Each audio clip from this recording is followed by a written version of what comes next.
தக் லைஃப் படத்தை பத்தி சொல்லணும் அப்படின்னா இது வந்து ஒரு கேங்ஸ்டர் ஃபிலிம் அப்படின்றது ட்ரைலர் டீசர் இந்த மாதிரியான விஷயங்கள் ரிலீஸ் ஆகும் போதுலேயே வந்து பார்த்துக்கிட்டு இருக்கோம். அண்ட் படமும் அப்படிதான் இருக்க போகுதுன்ற மாதிரி நம்ம கிட்ட சொன்னாங்க. பட் இந்த கேங்ஸ்டர் மூவி அப்படின்னு நம்ம எடுத்துக்கிட்டாலே அங்க ஒரு ஸ்ட்ராங்கான ஒரு டாமினேட்டிங் கேரக்டர் வந்து இருக்கணும். ஸோ படத்துல இங்க வந்து ரெண்டு மெயின் கேரக்டர் யார் அப்படின்னு பாத்தீங்கன்னா அமரன் அப்படின்ற நம்ம சிம்பு சார் அண்ட் அதே மாதிரி வந்து பாத்தீங்கன்னா ரங்கராய சக்திவேல் அப்படின்ற நம்ம கமல் சார். இவங்க ரெண்டு பேருமே எங்கேயுமே டாமினேட்டிங்கா வந்து எங்கேயுமே வந்து படத்துல வந்து தெரிய மாட்டாங்க.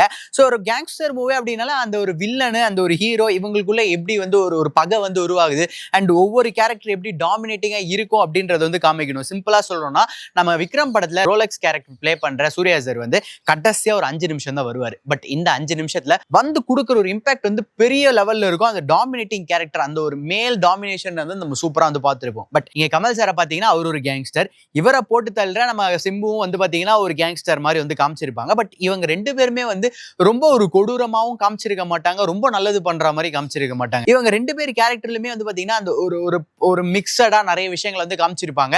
ஸோ அவங்க நல்லவங்களா இல்ல கெட்டவங்களா இல்ல எந்த மாதிரியான ஒரு பர்சன் அப்படின்றத ப்ரெடிக்ட் பண்றதுக்கே நமக்கு ரொம்ப நேரம் ஆயிடும்.